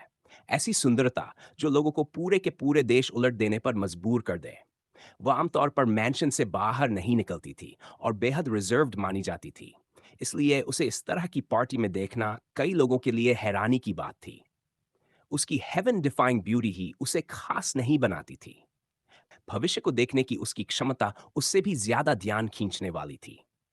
कई लोगों ने उसे रिझाने की कोशिश की थी, और उससे भी ज्यादा लोगों ने उससे अपना फ्यूचर देखने की गुजारिश की थी, लेकिन रिचर्ड ने सबको साफ मना कर दिया था। रिचर्ड, एक आदमी ने पुकारा। एमिली के पिता तुरंत उसकी ओर बढ़ गए और बातचीत में लग गए। वे शायद पुराने दोस्त थे, हालांकि एमिली ने उस आदमी को पहले कभी नहीं देखा था। जब लूसी और एमिली अकेली रह गई, तब एक महिला और उसकी बेटी उनके पास आई। मिस स्टोन, आपको यहां देखकर कितनी खुशी हो रही है। महिला जोर से हंसते हुए बोली। एमिली इन्हें अच्छी तरह जानती थी। वह नैटली स्मिथ थी, मेयर कैल्वर्ट की पत्नी, और उसके साथ उसकी बेटी स्कारलेट थी। जान पहचान के बावजूद एमिली को ये लोग पसंद नहीं थे, खासकर स्कारलेट। वह लड़की बेहद स्पॉइल थी, दूसरों से रूखेपन से पेश आती थी और सबको नीची नजर से देखती थी। इसी वजह से उसे कोई खास पसंद नहीं करता था। मगर एमिली के सामने वह अलग ही बर्ताव करती थी, बेहद विनम्र और साफ साफ चापलूसी करने वाली। एमिली पहले ही दिन उसकी असलियत समझ चुकी थी और जितना हो सके उससे दूर रहने की कोशिश करती थी। हाय एमिली, स्कारलेट ने कहा। हाय स्कारलेट, कैसी हो? एमिली ने शालीनता से जवाब दिया। मैं ठीक हूं, तुम कैसी हो? स्कारलेट ने मुस्कुराते हुए पूछा। मैं भी ठीक हूं, एमिली ने कहा। इसके बाद स्कारलेट ने एमिली को इम्प्रेस करने की पूरी कोशिश की। एमिली को यकीन था कि अगर वह कह देती तो स्कारलेट उसके जूते तक चाट लेती। इस तरह के लोग उसे बेहद नापसंद थे, और जब भी वह बाहर जाती, ऐसे लोग उसके आसपास मंडराते रहते थे। करीब 20 मिनट शांति से बीत गए, और आखिरकार एम्बर घर लौटी। एमिली को उम्मीद नहीं थी कि वह दोस्तों के साथ आएगी, क्योंकि उसके साथ आए 3 लोगों के नाम भी अनाउंस किए गए। पहले नाम थे फ्लोइड वेल्डेज, मिनिस्टर लूकस वेल्डेज का बेटा। फिर ग्वेन लिंसी, मेजर मार्था ब्लैंचार्ड की बेटी। लेकिन आखिरी नाम ऐसा था जिसे एमिली ने पहले कभी नहीं सुना था, एरिक रोमानो। उसने इस इंसान के बारे में कभी नहीं सुना था, और वह सोचने लगी कि कोई ऐसा लड़का एम्बर जैसा सिलेक्टिव इंसान का दोस्त कैसे हो सकता है। साफ था कि वे स्कूल की वजह से एक दूसरे को जानते थे, लेकिन इसके अलावा एरिक पूरी तरह रहस्य था। चारों जैसे ही अंदर आए, एमिली ने एम्बर के पास जाने की कोशिश नहीं की, और यह सही ही था, क्योंकि एम्बर के पिता ने तुरंत उसे मंच पर बुला लिया। मेरी प्यारी बेटी ने भाषण शुरू किया। एमिली की नजर उन 3 लोगों पर गई जो केडन और उसके परिवार के सामने खड़े थे। वह फ्लोइड में उसके पिता की झलक साफ देख पा रही थी। ग्वेन अपने पिता जैसी दिखती थी, लेकिन उसकी मां की तरह गंभीर और स्थिर थी। फिर उसकी नजर आखिरी व्यक्ति पर गई, अनजान एरिक पर। वह ज्यादा लंबा नहीं था, करीब 1.7 मीटर। मजबूत और एथलेटिक शरीर, काले रेवन जैसे बाल और चॉकलेट ब्राउन आंखें। उसका चौकोर तराशा हुआ जॉलाइन उसे काफी आकर्षक बनाता था। अगर एमिली उसे पहले जानती तो उसका यह बदला हुआ रूप उसे चौंका देता, क्योंकि 1 महीने पहले तक वह मोटा और बीमार सा दिखने वाला लड़का था। अब वह पूरी तरह ठोंद था। त्वचा धूप में काम करने से हल्की सी तांबे जैसी हो गई थी, फार्म पर मेहनत का नतीजा। उसके चेहरे की तेज धार के बावजूद एरिक से एक विरोधाभासी ओरा निकल रहा था। वह शर्मीला लगता था, लेकिन उसके भीतर कुछ जंगली सा था जो अनजाने में ही एमिली को आकर्षित कर रहा था। यह उसके लिए पहली बार था। अब तक वह हमेशा उस तरफ रही थी जिस पर लोग ध्यान देते थे। आज पहली बार उसकी नजर किसी और पर टिक गई थी। एमिली एम्बर के इस नए दोस्त को लेकर बेहद इंट्रिग थी। उसे खुद नहीं पता था कि ऐसा क्यों महसूस हो रहा है। यह किसी प्राइमल इंस्टिंक्ट जैसा था जिस पर उसका कोई बस नहीं चल रहा था। फिर भी वह स्वभाव से शर्मीली थी और अपने अंदर इतनी हिम्मत जुटा पाना उसके लिए आसान नहीं था। ऊपर से एम्बर से जाकर उनका इंट्रोडक्शन करवाने में उसे अजीब सी झिझक हो रही थी। पार्टी चलती रही, लेकिन 1 घंटे बाद भी एमिली पास स्कारलेट, उस चापलूस लड़की के साथ ही फंसी हुई थी। स्कारलेट की जुबान रुकने का नाम नहीं ले रही थी। ज्यादातर समय वह एमिली की तारीफों के पुल बांधती रही। कितनी सुंदर है, उसका पिता कितना लकी है कि वह पैदा हुई, और न जाने क्या क्या। एमिली अगर चाहती तो स्कारलेट का गला घोंट देती, लेकिन अफसोस उसे अपनी इमेज भी मेंटेन करनी थी। साफ था कि स्कारलेट को एमिली से कोई असली मतलब नहीं था। उसे बस उसकी इन्फ्लुएंस चाहिए थी। वह भोलेपन में सोच रही थी कि अगर वह एमिली की दोस्त बन गई तो उसे मैनिपुलेट करके उसके पिता से कोई फेवर निकलवा लेगी। दुर्भाग्य से उसकी हर कोशिश बेकार जा रही थी। एमिली बिल्कुल पत्थर की दीवार जैसी थी। स्कारलेट को पता था कि एमिली उसे ज्यादा पसंद नहीं करती, लेकिन उसे कोई फर्क नहीं पड़ता था। उसके हिसाब से कोई भी उसे मना नहीं कर सकता था। स्टोन फैमिली भी नहीं। शाम तेजी से बीती गई, लेकिन मेहमान आते ही जा रहे थे और पार्टी के खत्म होने के कोई आसार नहीं दिख रहे थे। जब चारों स्टूडेंट्स आए थे, तब से कहीं ज्यादा लोग अब मौजूद थे। कई अहम गवर्नमेंट मेंबर्स, दूसरे अमीर परिवार और बिजनेस लीडर्स आए हुए थे। ऊपर से गेस्ट लिस्ट में कई सेलिब्रिटीज के नाम होने की वजह से माहौल और भी एक्साइटेड था। हालांकि एमिली बेचैन होती जा रही थी। एरिक रोमानो नाम का वह लड़का जाने क्यों उसे अंदर से खींच रहा था। वह इस एहसास को समझ नहीं पा रही थी। यह पहली बार था जब उसे ऐसा कुछ महसूस हो रहा था। लेकिन आमने सामने उससे मिलने की उसकी चाह समय के साथ और मजबूत होती जा रही थी। बेशक पार्टी में कई लड़कों ने उसे अप्रोच करने की कोशिश की। कुछ तो नशे में इतने धुत थे कि उन्होंने उसके बारे में भद्दे कमेंट्स तक कर दिए, खास तौर पर उसके शरीर को लेकर। वहीं कुछ और थे जो जरूरत से ज्यादा जेंटलमैन बनने की कोशिश कर रहे थे, लेकिन एमिली ने सबको साफ मना कर दिया। आखिरकार जब उसका सब्र जवाब देने लगा तो उसने खुद पहल करने का फैसला किया। पूछने के लिए कोई और नहीं था, तो उसने स्कारलेट की ओर मुड़कर कहा, हे स्कारलेट, वो लड़का कौन है जो एम्बर के साथ आया है? कौन, फ्लॉयड वेल्डेज या एरिक रोमानो? स्कारलेट ने हैरानी से पूछा। यह पहली बार था जब एमिली किसी में इंटरेस्टेड दिखी थी, वह भी अपने ही एज के किसी लड़के में। दूसरा वाला, एमिली ने कहा। स्कारलेट न्यू अलेक्जेंड्रिया के मेयर की बेटी होने के नाते उस लड़के के बारे में जानती थी। वो अवेकनर है, स्कारलेट ने जवाब दिया। तुम्हारे पिता ने उसके बारे में बात नहीं की? अवेकनर? सच में? नहीं, मेरे पिता ने तो कुछ नहीं बताया। हाँ, वह हमारे नेशन का दूसरा अवेकनर है, लेकिन सुना है कि उसे कोई बहुत स्ट्रांग पावर नहीं मिली। ऊपर से उसकी पहली पावर तो और भी बेकार थी। स्कारलेट बोली। उसकी पहली पावर क्या है? एमिली ने पूछा। कहते हैं कि वह अपने आसपास की वेजिटेशन को तेजी से ग्रो कर सकता है, और उसकी दूसरी पावर से वह किसी भी चीज को शार्पन कर सकता है। पूरी तरह बेकार भी नहीं, लेकिन बहुत ज्यादा काम की भी नहीं। लेकिन उसने रेड पैलेस के लिए क्वालिफाई तो किया है ना? खेडन ने खुद कहा था, एमिली ने कहा। हाँ, ये तो है। लेकिन अवेकनर होने के बावजूद ज्यादातर लोग मानते हैं कि उसका फ्यूचर बहुत ब्राइट नहीं होगा। ऊपर से मुझे शक है कि बेकर उसे छोड़ देगा। अवेकनर होने के नाते उसे मिलिट्री ज्वाइन करनी ही पड़ेगी और बहुत समय वहीं बिताना होगा। वह एक वेपन है। कम से कम मेरे पिता तो यही कहते हैं। वैसे ऑनेस्टली मुझे ज्यादा फर्क नहीं पड़ता। एमिली पॉलिटिक्स के बारे में ज्यादा नहीं जानती थी।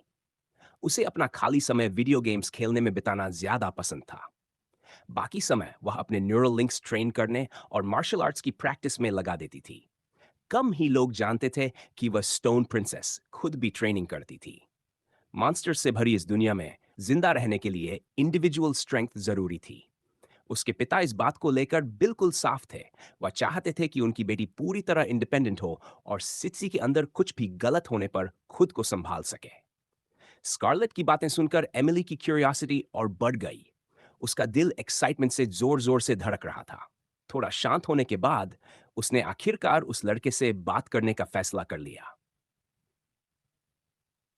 एरिक इस वक्त मिनिस्टर वेल्डेज फ्लॉयड के पिता से बात कर रहा था। अपनी जिंदगी में उसने कभी सोचा भी नहीं था कि वह इतने इंपॉर्टेंट आदमी से बातचीत करेगा।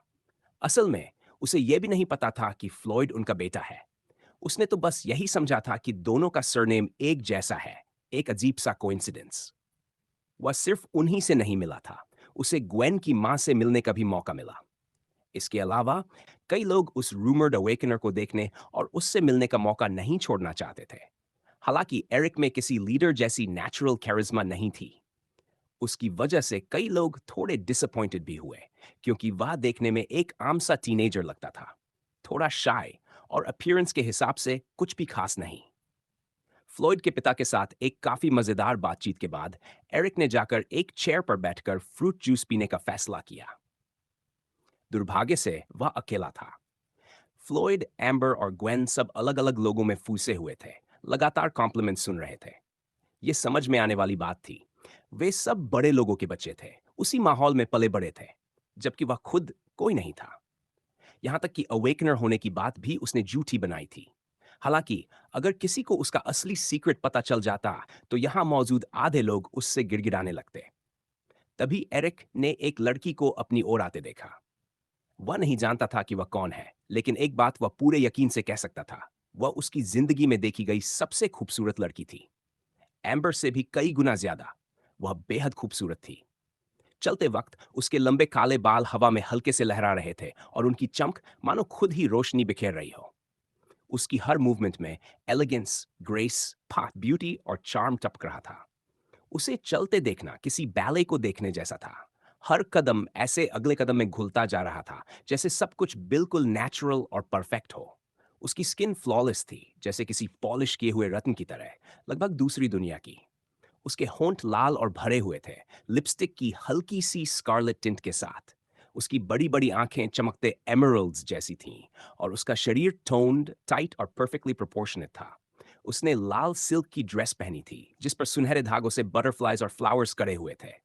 स्कर्ट इतनी छोटी थी कि उसकी चिकनी रेशमी जांघें दिख रही थीं, हालांकि वे मुलायम सफेद सॉक्स से ढकी हुई थी। हाय, उस खूबसूरती ने कहा। हालांकि एरिक पूरी तरह मेस्मराइज्ड था, फिर भी उसने खुद को संभालते हुए शर्मीली आवाज में जवाब दिया। मेरा नाम एमिली है। तुम एरिक हो, है ना? उसने पूछा। हाँ, एरिक ने कहा। Nice to meet you, Eric. Emily ने गर्मजोशी से मुस्कुराते हुए कहा। मैंने तुम्हारे बारे में अपनी एक फ्रेंड से सुना है। क्या यह सच है कि तुम अवेकनर हो? एरिक को नहीं पता था, लेकिन एमिली ने उससे बात करने के लिए अपनी सारी हिम्मत जुटाई थी, और सच कहें तो एरिक भी यही कर रहा था। एरिक मुस्कुराए बिना नहीं रह सका, लेकिन जैसे ही उसे एहसास हुआ कि वह अभी भी चेयर पर बैठा है, वह तुरंत खड़ा हो गया, इस डर से कि कहीं एमिली को बुरा न लग जाए। हाँ, हूं, उसने अपने पैरों की ओर देखते हुए कहा, और ठीक उसी पल एम्बर वहां आ पहुंची। Emily, amber! वह बिल्कुल सही समय पर आई थी, दोनों की मुलाकात बिगाड़ने के लिए। उसे इसका एहसास नहीं था, लेकिन उस पल एमिली और एरिक दोनों ही अंदर उससे बेहद अनॉयड थे। रेड पैलेस में स्पॉट जीतने के लिए कंग्रेचुलेशंस, एमिली ने कहा। थैंक्स। आखिरी बार हम कब मिले थे? 2 महीने पहले? एम्बर ने पूछा। लगभग, हाँ। तुम पूरा दिन ट्रेनिंग में लगी रहती थी, दोस्त से मिलने का समय ही नहीं मिला, एमिली ने कहा। सॉरी, मुझे प्रिपेयर करना था। बातचीत चलती रही। एरिक ने पूरी कोशिश की कि वह पोलाइट रहे और अच्छा इंप्रेशन छोड़े, लेकिन जैसे ही एम्बर ने ड्रेसेस, सेलिब्रिटीज और ऐसी ही बातें शुरू की, वह बुरी तरह बोर्ड हो गया और दोनों को छोड़कर चला गया। उसे अपनी इस दोस्त का यह साइड पहले कभी नहीं पता था। स्कूल में तो वह बेहद फोकस्ड रहती थी। एरिक के जाते ही एमिली अंदर से उबल पड़ी। उसने एम्बर से बातचीत खत्म करने की कोशिश की, लेकिन एम्बर रुकने का नाम ही नहीं ले रही थी। इन 20 मिनटों में उसने जितनी बकवास उगली, वह अनबिलीवेबल थी। एमिली मन ही मन अपनी दोस्त को कोस रही थी कि उसने उसकी और एरिक की मुलाकात बीच में बर्बाद कर दी। जैसे ही एरिक वहां से हटा, पार्टी में धीरे धीरे मर्मर्स और विस्पर्स उठने लगे। कई लोगों ने साफ देखा था कि एमिली ने खुद पहल करके एरिक से बात की थी। यह असामान्य था, क्योंकि आमतौर पर लोग ही उससे बातचीत शुरू करते थे और वह ज्यादातर को ठुकरा देती थी। पार्टी में मौजूद सबसे अहम लोग जानते थे कि एरिक कौन है।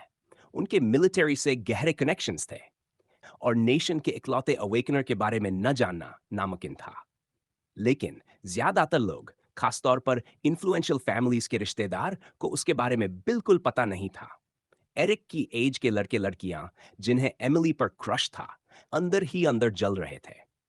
एमिली ने उनके साथ कभी इतना फ्रेंडली बिहेवियर नहीं दिखाया था। उन्हें जानना ही था कि ये एरिक रोमनो आखिर है कौन। एरिक इन सब बातों से पूरी तरह अनजान था। वह नहीं जानता था कि एमिली कौन है, या कहें उसने डॉट्स कनेक्ट ही नहीं किए थे। स्टोन फैमिली के बारे में वह जानता था। यह भी जानता था कि स्टोन फैमिली की एक बेटी है जिसका नाम एमिली है। लेकिन वे लोग एरिक के आने से पहले ही पार्टी में पहुंच चुके थे, और यहां लोग ही इतने ज्यादा थे कि किसी एक पर ध्यान देना मुश्किल था। एरिक सीधे बफे की तरफ गया, ढेर सारा खाना प्लेट में डाला और जाकर दो अधेड़ उम्र की महिलाओं के पास बैठ गया जो देखने में बहनें लग रही थीं। बेशक उसने उनसे कोई बातचीत शुरू नहीं की। कुछ देर बाद एम्बर के पिता केडन उसके पास आए और उसे अपने साथ चलने के लिए कहा। हम कहाँ जा रहे हैं? एरिक ने हल्की घबराहट के साथ पूछा। केडन एक बेहद रहस्यमय इंसान था, और एरिक के मन में अब भी शक था कि उसके घर की लूट में कहीं न कहीं उनका हाथ हो सकता है। इसीलिए वह उनके साथ जाने में सहज नहीं था। पास ही एक टेबल पर एक शख्स है जिसे मैं तुम्हें मिलवाना चाहता हूं, केडन ने कहा। थोड़ी दूर चलने के बाद वे एक बड़े से टेबल के सामने रुके जो खाने पीने की चीजों से भरा हुआ था। यह वही इकलौता टेबल था जहां खाना परोसा जा रहा था। मतलब वहां बैठे लोग खास होने ही वाले थे। एरिक निराश नहीं हुआ जब उसने टेबल के सिरहाने बैठे शख्स को देखा। एरिक तुरंत समझ गया कि केडन उसे इन्हीं से मिलवाना चाहता है, और उसका अंदाजा बिल्कुल सही था। रिचर्ड, ये मेरी बेटी का दोस्त है, एरिक ने कहा। ज्यादा कुछ बताने की जरूरत नहीं थी, क्योंकि रिचर्ड पहले से जानता था कि यह लड़का कौन है। सच कहें तो उसने भी देखा था कि उसकी बेटी ने खुद पहल करके एरिक से बात की थी। यह बात उसे काफी इंट्रीगिंग लगी थी, क्योंकि एमिली आमतौर पर ऐसा कभी नहीं करती थी। एरिक, यह है रिचर्ड स्टोन, स्टोन फैमिली के हेड, केडन ने कहा। आपसे मिलकर खुशी हुई मिस्टर स्टोन, एरिक ने थोड़ी घबराहट के साथ कहा। लाइकवाइज मिस्टर रोमानो, रिचर्ड ने सौम्य मुस्कान के साथ कहा। केडन ने बताया कि तुम उन स्टूडेंट्स में से हो जिन्होंने रेड पैलेस का स्पॉट जीता है। कंग्रेचुलेशंस, और वो भी तब जब तुम अवेकन हुए अभी 1 महीने भी नहीं हुआ। यह सुनते ही एरिक अंदर से चौकन्ना हो गया। उसे नहीं पता था कि रिचर्ड स्टोन उसके बारे में कितना जानते हैं, लेकिन एक बात तय थी, वह बहुत कुछ जानते थे। आखिरकार वह देश के सबसे अमीर आदमी थे, और उनका इंफॉर्मेशन नेटवर्क बेहद विशाल होना ही था। Thank you very much sir. सच कहूं तो यह आसान नहीं था, लेकिन मैं लकी था कि मेरे पास अच्छे दोस्त थे, खासतौर पर एम्बर। उसने मेरी बहुत मदद की और कम्बैट के बारे में मुझे काफी कुछ सिखाया, एरिक ने जवाब दिया। इस बात से तो हम सब सहमत हैं कि केडन की बेटी एक बेहद प्रॉमिसिंग फाइटर है, रिचर्ड ने कहा। जितना उसके पिता ने मुझे बताया है, पढ़ाई में भी वह उतनी ही अच्छी है। एक परफेक्ट स्टूडेंट, जैसा कि लोग कहते हैं, उन्होंने हंसते हुए जोड़ा। फिर केडन की ओर देखा। तुम्हें उस पर बहुत गर्व होगा। है, केडन ने सिर हिलाते हुए कहा। बच्चे कितनी तेजी से बड़े हो जाते हैं, है ना? उसने रिचर्ड से कहा। बिल्कुल, रिचर्ड ने हामी भरी। तीनों के बीच बातचीत चलती रही। केडन और रिचर्ड ये समझने की कोशिश कर रहे थे कि एरिक किस तरह का इंसान है। वे उसके पर्सनल लाइफ के बारे में सब जानते थे। उसका पिता कौन है, वह अकेला रहता है, फार्म में काम करता है। यह सब पता लगाना मुश्किल नहीं था। स्कूल ने भी शायद उसके एकेडमिक रिकॉर्ड्स और फाइटिंग प्रोवेस से जुड़ी जानकारी दे दी थी। उन्हें यह भी पता था कि पिछले 1 महीने में एरिक ने कितनी तेजी से इंप्रूवमेंट की थी। सच कहें तो यही बात उन्हें सबसे ज्यादा हैरान कर रही थी। मानो उसने कई महीनों की ट्रेनिंग सिर्फ 30 दिनों में ठूंस दी हो। यह आसान नहीं था, लेकिन सवाल यह था, क्या इस लड़के में कुछ और भी है? उसके सपने क्या हैं? उसकी एम्बिशंस क्या हैं?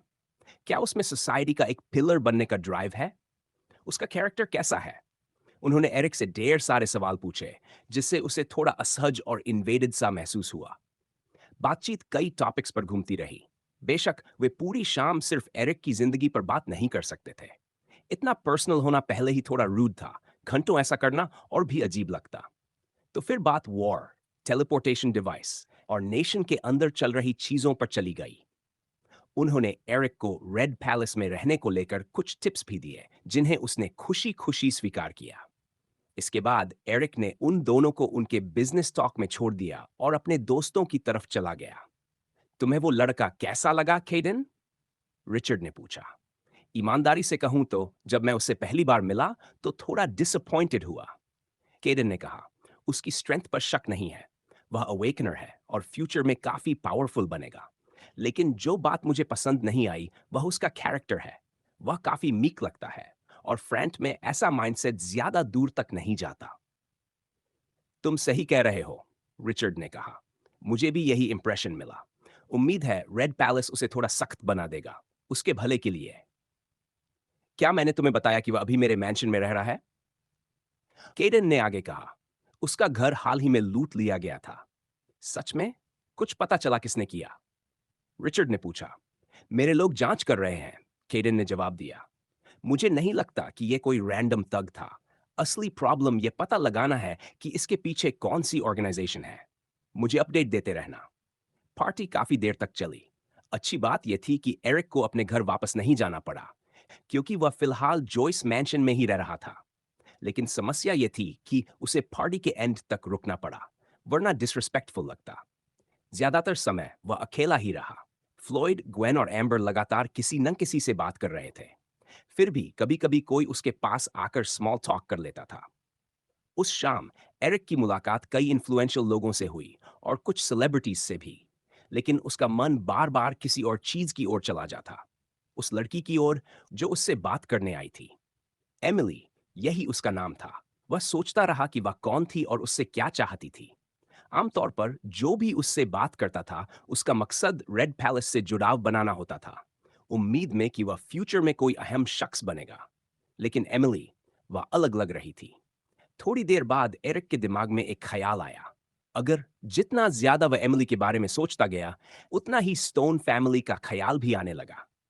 रिचर्ड स्टोन भी उसी पार्टी में मौजूद थे। एरिक ने तुरंत अपना फोन निकाला और ब्राउजर में एमिली स्टोन सर्च किया। कुछ ही पलों में एक फोटो सामने आ गई। फोन में दिख रही लड़की और उससे बात करने वाली लड़की दोनों एक ही थीं। लेकिन वह मुझसे क्या चाहती थी? एरिक ने खुद से सवाल किया। जवाब न मिलने पर उसने भीड़ में एमिली को ढूंढने की कोशिश की, लेकिन वह कहीं नजर नहीं आई। आखिरकार उसने सोचा कि जो है सो है। उसने पार्टी के बाकी पलों को एंजॉय किया, इस बात से अनजान कि मैंशन के दूसरे हिस्से में एमिली भी चुपके से उसे ढूंढ रही थी, लेकिन उसे भी नहीं मिला। कुछ देर बाद पार्टी आखिरकार खत्म हो गई और एरिक सोने जा सका। वह काफी थक चुका था, सुबह की फाइट की वजह से भी और लगातार स्मॉल टॉक की वजह से भी। उस रात एक बात उसके दिमाग में साफ बैठ गई, वह इस दुनिया के लिए बना ही नहीं है। इसी ख्याल के साथ एरिक बिस्तर पर गया और जल्दी ही सो गया। उसकी सोच एमिली के चेहरे और उसकी मीठी आवाज के इर्द गिर्द घूमती रही। वह उससे बात नहीं कर पाया था, लेकिन कम से कम उसके बारे में सोचने से तो कोई उसे रोक नहीं सकता था। पिछला दिन काफी घटनाओं से भरा हुआ था। न सिर्फ एरिक ने रेड पैलेस में शामिल होने की जगह जीत ली थी, बल्कि उसकी मुलाकात कई प्रभावशाली लोगों से भी हुई थी। उनमें रिचर्ड स्टोन भी शामिल था। एरिक सच में समझ नहीं पा रहा था कि उस आदमी के बारे में क्या सोचे। एक तरफ रिचर्ड स्टोन एक कूल से मिडिल एज आदमी जैसा लगा, जिसे पीना पसंद था और जो एरिक की जानकारी में इस दुनिया में सबसे ज्यादा अपनी बेटी और पत्नी से प्यार करता था। वह ऐसा आदमी दिखा जो दोस्ती को बहुत अहमियत देता था और हर किसी के साथ नरमी और इज्जत से पेश आता था। कम से कम कल एरिक के साथ तो उसका बर्ताव ऐसा ही था। लेकिन दूसरी तरफ उसके बारे में बहुत ही अंधेरी अफवाहें भी थीं। लोग कहते थे कि वह एक निर्दयी बिजनेसमैन है, जो खाने पीने के व्यापार में अपने मोनोपोली को बचाने के लिए कुछ भी कर सकता है और अपने हाथ गंदे करने से भी नहीं डरता। कई बार एरिक को उसके पूछे गए सवालों से अजीब सा, लगभग वायोलेटेड महसूस हुआ। साफ था कि उन सवालों के पीछे एरिक के कैरेक्टर को परखने की कोशिश थी। एरिक कोई बेवकूफ नहीं था। वह जानता था कि पार्टी में उससे बात करने वाले ज्यादातर लोग यही कर रहे थे और रिचर्ड भी उनमें से एक था। मंगलवार आ गया।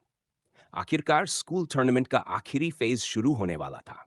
यह सच था कि अब तक सारे मैच जीतने वालों को रेड पैलेस में जगह मिल चुकी थी, लेकिन टूर्नामेंट को बिना फाइनल विनर के छोड़ा नहीं जा सकता था। लड़ाइयां आगे भी चलनी ही थीं। एरिक खुद को साबित करने के लिए बेताब था। उसने दिखा दिया था कि वह टॉप स्टूडेंट्स में जगह पाने लायक है और वह कमजोर नहीं है। लेकिन अब वह चाहता था कि सबको यह भी दिखे कि वह इस ग्रुप का सबसे कमजोर इंसान नहीं है। जब एरिक अपने बेडरूम से बाहर निकला तो वह लिविंग रूम में गया, जहां एम्बर पहले से ही नाश्ता कर रही थी। एरिक ने अपनी डेली क्वेस्ट एक्सेप्ट की और खाना खाकर पहला क्वेस्ट पूरा कर लिया। सुबह सुबह खाना न बनाना किसी ब्लेसिंग से कम नहीं था। जो खाना उसने खाया उसका स्वाद घर पर बनाए गए किसी भी खाने से कहीं बेहतर था। सिर्फ शेफ की स्किल्स की वजह से नहीं, बल्कि इंग्रेडिएंट्स की क्वालिटी की वजह से भी। Daily quest complete. इसके बाद एरिक और एम्बर मैंशन से बाहर निकले और ड्राइवर उन्हें सुबह 9 बजे से पहले स्कूल ले गया। वहां पहले से ही बहुत लोग मौजूद थे, वही आम लोग जो अपने फैमिली मेंबर्स, दोस्तों और क्रशेस को लड़ते देखने आते थे। जाहिर है, कंपटीशन में हिस्सा लेने वाले स्टूडेंट्स भी वहां थे। जैसे ही एरिक और एम्बर मेन एंट्रेंस से अंदर आए, उनकी नजर उस विशाल इलेक्ट्रॉनिक बोर्ड पर गई, जिस पर अब पार्टिसिपेंट्स के नाम दिख रहे थे। पहला, एंडरसन वर्थिंगटन। दूसरा, ग्वेन लिंजी। तीसरा, फ्लोइड वलेस। चौथा, एम्बर जॉयस। पांचवा, एरिक रोमानो। छठा, नथानियल मैकोनेल। सातवां, एरन ग्राइग। आठवां, माइकी डिक्सन। नौवां, कार्ल मोरेन। 10वां, नताशा पोप, चार्ली हेस।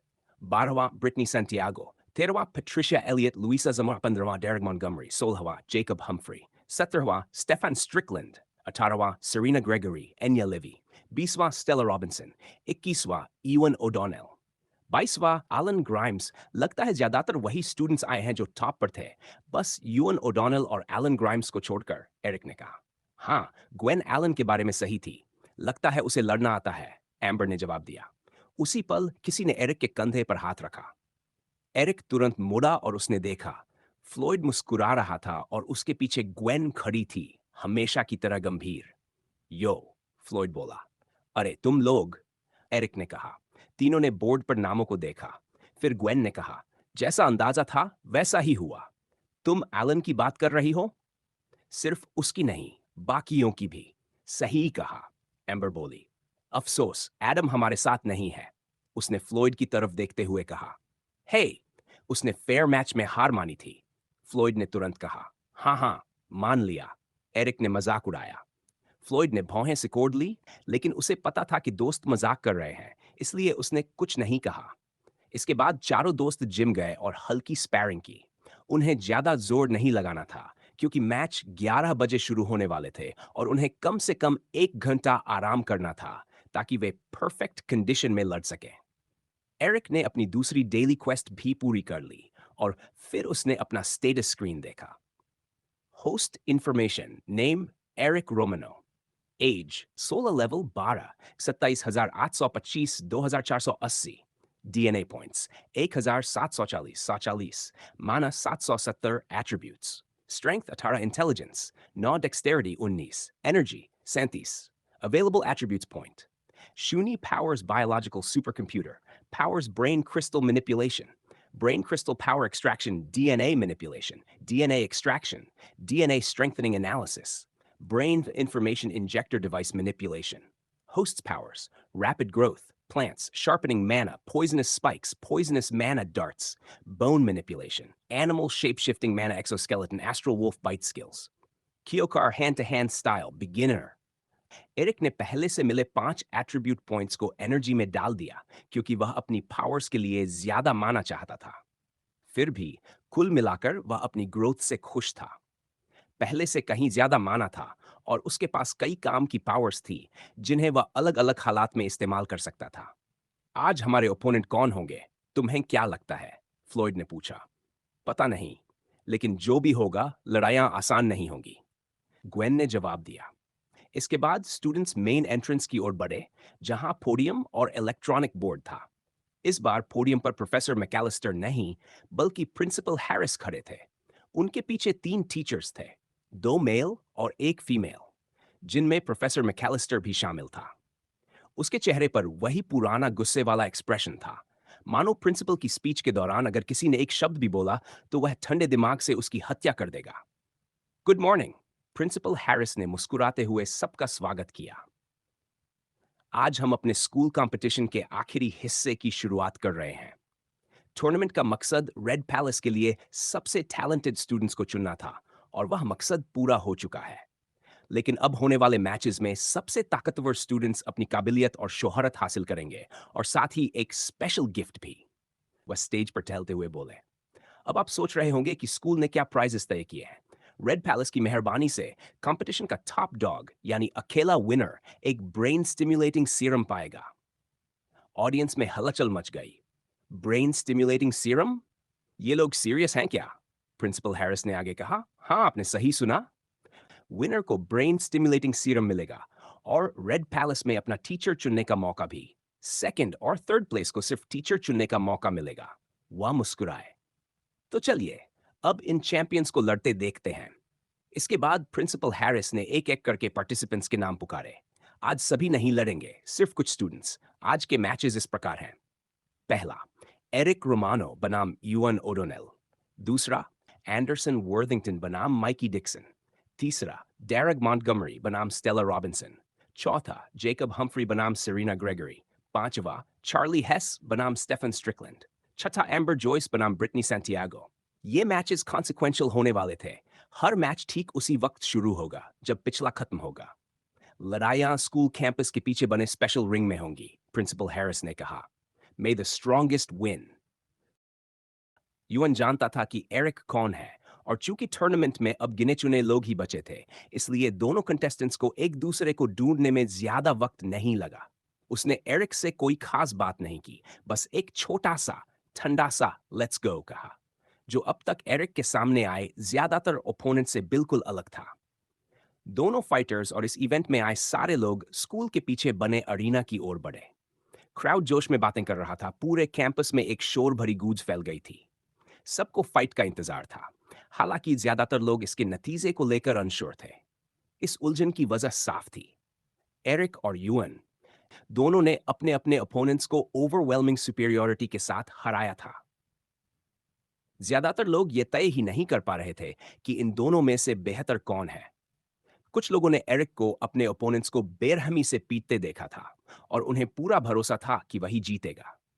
वहीं कुछ और लोगों ने देखा था कि यूएन अपने ब्लेडेड टेल को कितनी स्किल और अनप्रिडिक्टेबिलिटी के साथ इस्तेमाल करता है, और उन्हें लगता था कि आखिरकार वही विनर बनेगा। लेकिन सबसे हैरानी की बात यह थी कि स्टूडेंट्स के बीच ज्यादा पॉपुलर न होने के बावजूद जकीर और प्रिया के साथ एरिक की फाइट ने लोगों पर अच्छा असर डाला था। अब कुछ लोग सच में उसके लिए चीयर करने लगे थे।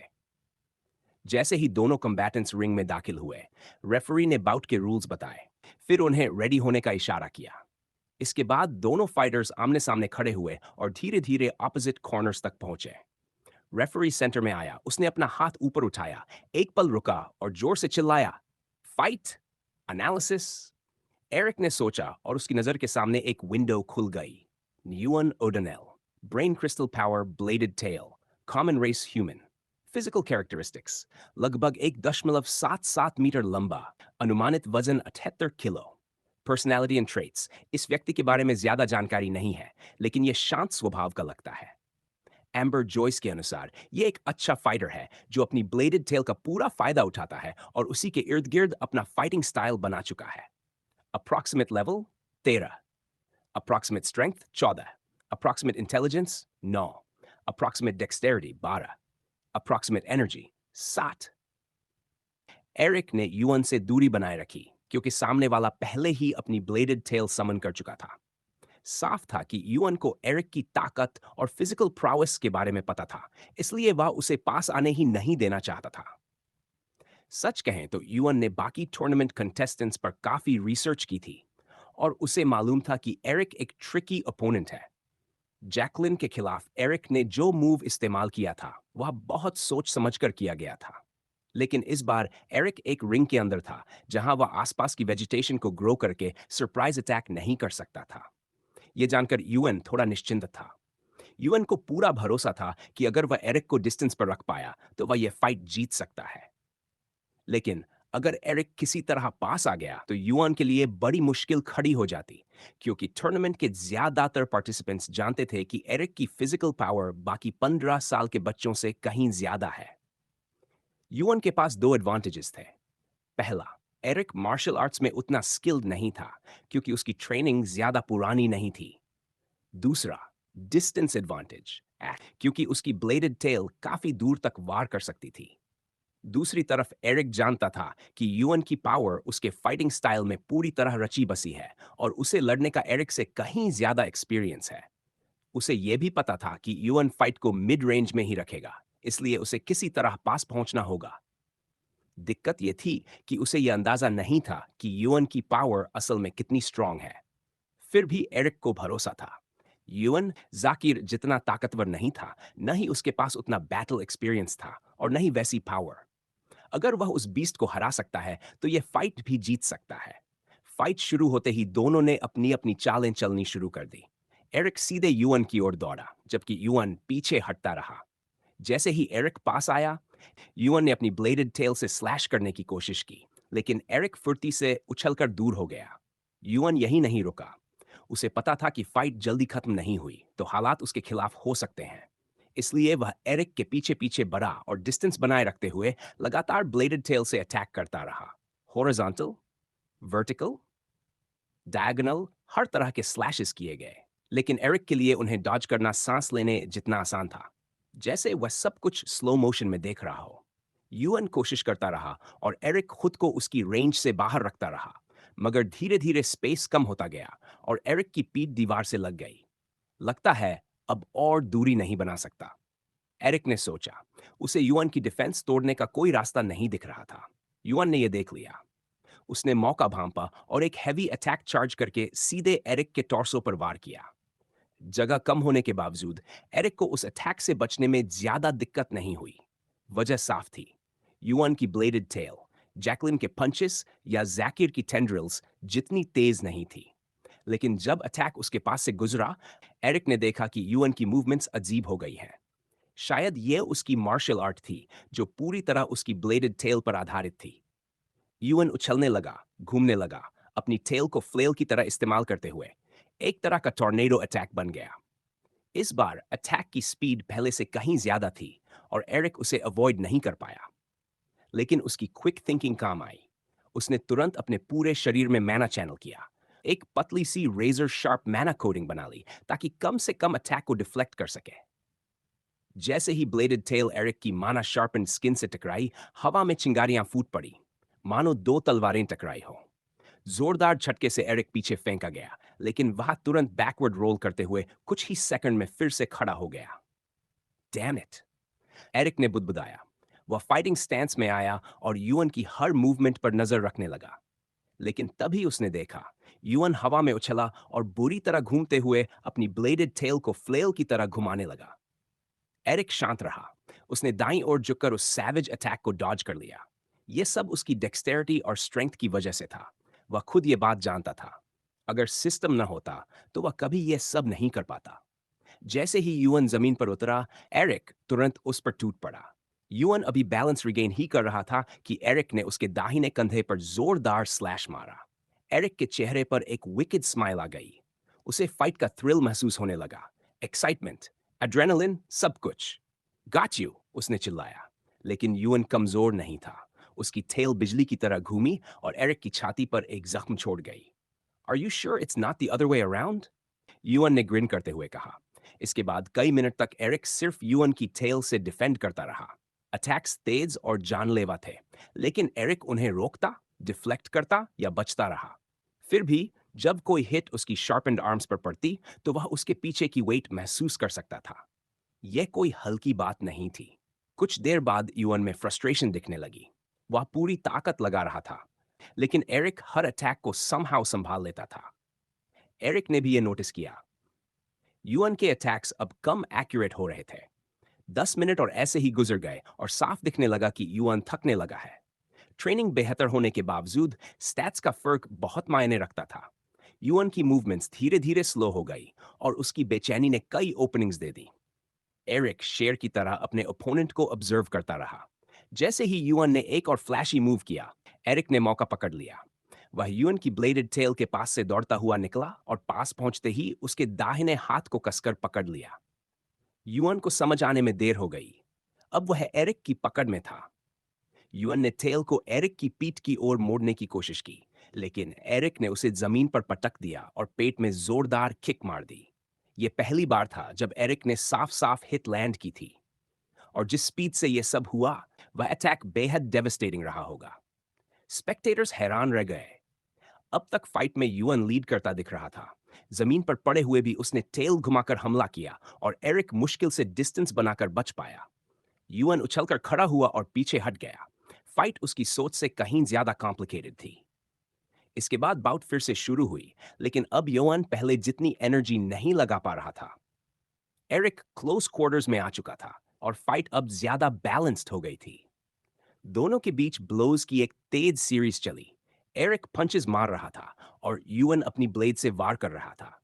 यूएन ने अपनी ब्लेडेड टेल का साइज थोड़ा घटा लिया था ताकि उसे मैनेज करने में दिक्कत न हो, लेकिन अब उसे एरिक के अटैक से भी बचना पड़ रहा था। इन एक्सचेंजेस ने क्राउड को सन्न कर दिया। कुछ लोग उनकी बेरहमी देखकर तो कुछ उनकी स्पीड देखकर दंग रह गए। कई स्पेक्टेटर्स तो बेहतर देखने के लिए अपने दोस्तों के कंधों पर चढ़ गए। धीरे धीरे एरिक आगे बढ़ने लगा। युआन थक चुका था और एरिक अब उस पर दबाव बना रहा था। रिंग ज्यादा बड़ी नहीं थी और जल्द ही युआन की दीवार से लग गई। अब एडवांटेज एरिक के पास था। उसकी स्ट्रेंथ और स्पीड के सामने युआन के लिए निकल पाना नामुमकिन था। एरिक ज्यादा फ्रेश था और फाइट धीरे धीरे लेकिन तय रूप से उसके पक्ष में झुकने लगी।